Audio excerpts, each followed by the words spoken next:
This moment changed everything for me.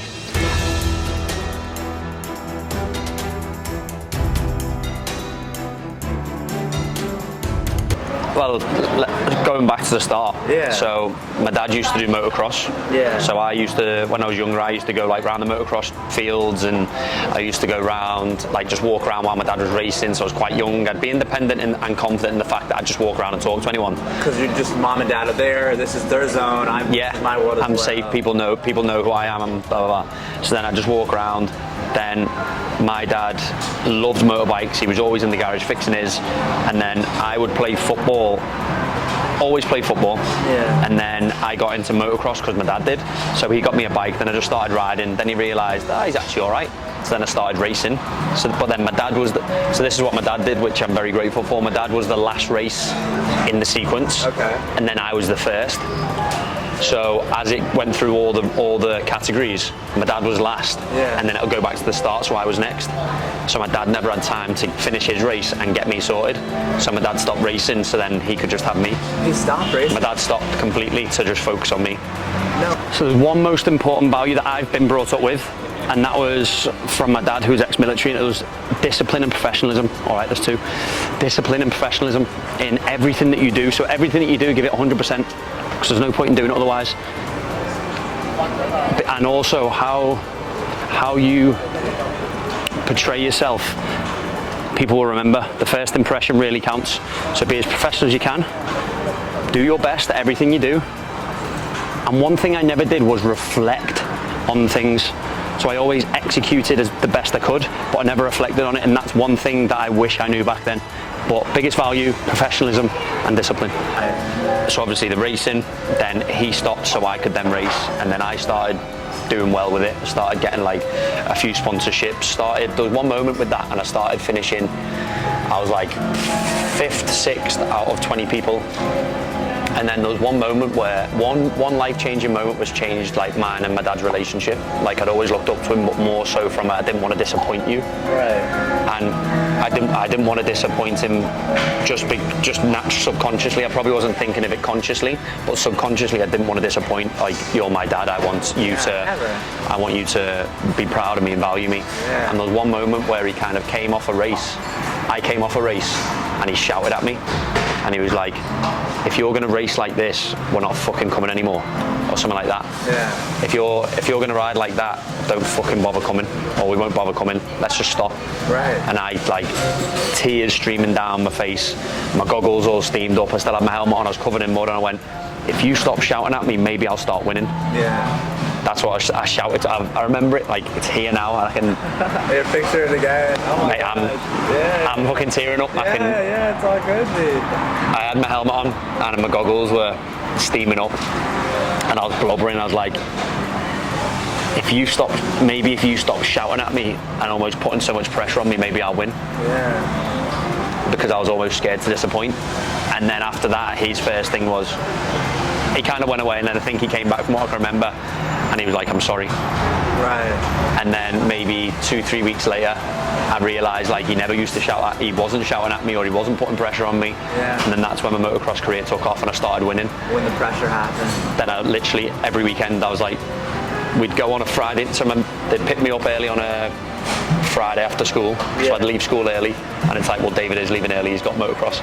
So we'd travel like maybe 2 hours or 1 hour or 3 hours to a race with a caravan, with 2 bikes. The whole thing. Yeah. Go on the Friday night, stay over, race Saturday, stay over, race Sunday, come back Sunday afternoon, get back into school Monday, same thing. Yeah. Football would be filtered in now and again when I wasn't racing, Okay. but motocross was my main thing. Gotcha. And this was from the age of 6 to 10. Gotcha. I was 8 and I was racing against like 12, 13, 14-year-olds and beating them. Oh wow. Okay. Like you just had this kind of aura about you from then, like the confidence and just the cheekiness and just but everything from a young age, go to plan, everything's fine. Right. And then there came a point where I think I was 10 at the time, and I got offered a 2-year contract with Tranmere Rovers, football. And then they asked me, they said, look, you kind of got to pick motocross or football. And then every lad's dream from a young age is like a professional footballer. There's this being a professional. So that was a switch. Yeah, and then right, you got to pick. No more motocross after that. I said I'll do one more race, and then I'll go into football. Okay. Then I'll focus on my football. Tranmere, they were in League One at the time. How was the last race? I broke my leg in 10 minutes. First 10 minutes of any, I haven't done it. Broke my leg. Are you serious? Broke my leg 10 minutes in. I've had more injuries playing football than motocross, put it that way, my whole time. Right. In my whole time of playing football, I've had more injuries doing that than motocross. Right. Flying at 30 mile an hour, 40 mile an hour on a bike. 10 minutes, and it wasn't even my fault. Someone came, I was literally I was going super slow, so it was a freak accident. I was going literally, it was a practice lap, and we at practice, we were going really slow, so I was like, just going slow, finding my lines. The motion. Yeah. Motion. Wasn't racing, it was just practice. And one of my own teammates, because it was a team event, nudged my elbow as like this one, and it's through my handlebars, and as I've landed, I've just extended my legs super quick, and my patella came away from my knee, so it wasn't a full break, but it was hanging on by the ligament. So like the tibia from the patella, it was just hanging on from a freak accident. So that was it. And then Tranmere were good enough to rehab me throughout the whole process. So I went to the Tranmere first team physio, and they looked after me because I'd already signed. Wow. And they never knew I was racing, so I had to say I did it doing something else. Sorry, lads. After the broken leg, it took me a while. And then comfortability mental-wise, was there any like, my leg is broken? There's some hesitation. Right. A little bit. Right. There's some hesitation, but then you're young enough that you kind of don't reinforce it too much. You just want to get back playing, and so it was a quick comeback. Okay. And then I wouldn't say where it all went downhill, but that's where I started facing adversity to some degree. So obviously going into high school, then the turning point came from, this is one of the reasons I've got such a passion for coaching. Yeah. Because back then you don't kind of take things with a pinch of salt and create your own world. It's, wow, if a professional comes in and tells you something, you take that verbatim and listen to them. Yeah. Someone came in with bad advice, and then that fucked my whole youth development up. Completely fucked it up. I was back playing football in the UK, and I was getting injured, and I knew my body needed rest, but then I didn't want to disappoint my dad by not playing. I didn't want to disappoint the manager for not doing what he wanted me to do or needed me to do for the team. I didn't want to let the team down, so I'd just play through it, and then I'd just get more injured. I'd need more painkillers, I'd need more strapping, then I'd have 1 or 2 days off in the week just to allow my body to recover, and I was still only about 80% the next week, and I'd do it again. And there was one moment, and I was like, why am I doing this? And I realised I'm doing that for everybody else. And from that moment, I've been much more aware of doing things that are right for me. No matter what anyone else says, I know my body, I know how I feel. And if you feel that pressure from other people, don't worry about it. What is right for you? You know your body. Are you in pain? Are you not? Are you fit? Are you not? Can you execute at your best? Can you not? Because these are the things you've got to ask yourself, because no one else knows these answers. But people can put external stress on you to get you to do something that they want you to do. They haven't got your best intentions at heart. They've got their own. So that biggest shift for me was putting myself first. So if you feel like this, one thing I advise you to do, start saying no. Not because you want to disappoint, but because you want to empower yourself. The first time I felt like my life wasn't aligned with my true self, it's actually quite sad, because not sad, but when you even reflecting, it's hard to really dig into those moments, because I had some incredible and amazing times, but also some that didn't make me feel good, and I struggled to understand them and get out of them. First time was probably when I was 15, 16, when I was in school, getting bullied. Not necessarily wasn't aligned with my mission, but I wasn't aligned with the environment I was in. But I was in school, I was stuck. So unless I left, then that's the only way it could have changed. I still had a certain circle who were great friends, but then the other circle that I was involved with were not. But that was through football, and that's something I couldn't avoid. So yeah, that is when I felt like a lot of resistance to wanting to go to football, feeling like, not that I didn't fit in, but that's how I felt. I didn't fit in. I was uncommon for that age. I was very disciplined. I was the first one there. I was the last one to leave. I was the fittest. I was the kid that was good at everything, which people didn't like. So it wasn't necessarily I wasn't aligned with my mission, but I wasn't aligned with the environment I was in.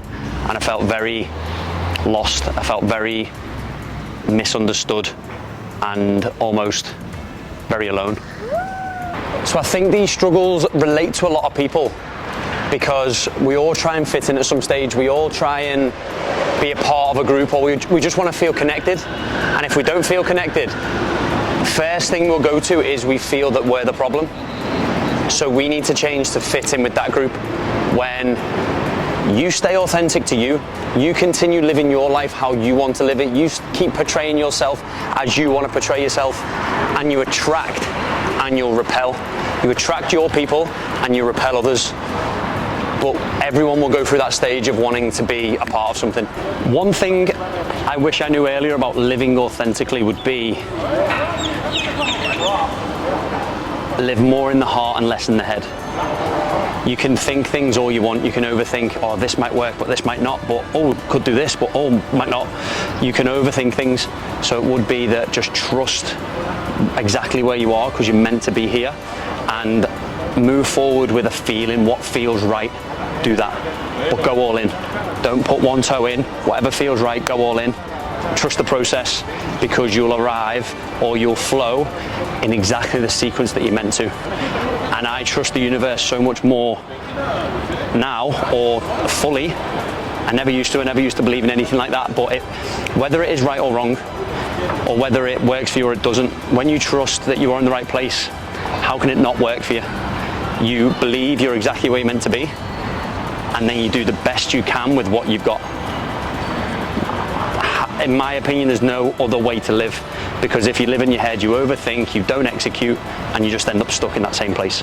When I decided to change, I had many fears and doubts, and they would be fear of judgment, fear of making the wrong mistake, fear of losing everything I had, even though I felt like I had nothing. It was mad. I went through a stage where I had everything, but I felt I had nothing. People would say to me, wow, look at your life, you have everything, but I felt empty. And that was a big moment. I was like, wow, something is missing. So to make that change, I had to leave my comfort zone. My comfort zone is what I knew. So I was scared of making a mistake. I was scared of being proved wrong. I was scared of what people thought of me. That was the hardest thing, but I decided to do it anyway. So 3 universal lessons I've learned along the way are the only ever moment we have is now. So be present. Whatever you are doing now, do that fully. So I'm talking to camera, I am here, present, fully. I'm not thinking of anything else. So time is 1. 2, who you surround yourself with, you become. And similar to you are a product of your environment. So be very careful of who you surround yourself with, what language they use, how they make you feel. Are they ambitious or are they stuck in a rut? Because however your environment is, that will reflect massively in your thoughts and your behaviors, and it's hard to escape when you're sucked in. And number 3 would be trust the process. That's a big one. Big one I've learned, trust the process. You are exactly where you're meant to be at this very moment. And whether it is a high energy vibration, high vibration or a low vibration, you can always get something out of that moment. So always see and have an optimistic mindset. So the biggest moment that has probably sparked the biggest change in my life is when I had a full career transition from the military, from a stable income, from a pension, from not necessarily the 9 to 5, but it was very structured and very safe. There was one question I got asked. And before that, I felt almost like at a crossroad, like, oh, what next? Where do I go? Because I feel like I've done everything I need to do in the military-wise. And then my boss said to me, one sentence, you're 60 years of age, you are telling your grandkids your story of your life. What does it look like? And at that moment, I realized that if I continue doing what I've always done, the story will never change. It'll be one story for 365 days. It'll be one story, the same day, over and over again. And that was the moment. 2 months later, I'd signed on the dotted line and I was gone. Ask yourself that question. You're 60, you're sat there and you're telling, not necessarily grandkids, but you're telling someone your life story. if you continue doing what you're doing, what will it look like? Is that how you want it to look? And if not, how do you want it to look? How do you want it to look? And create it, because it's your life at the end of the day.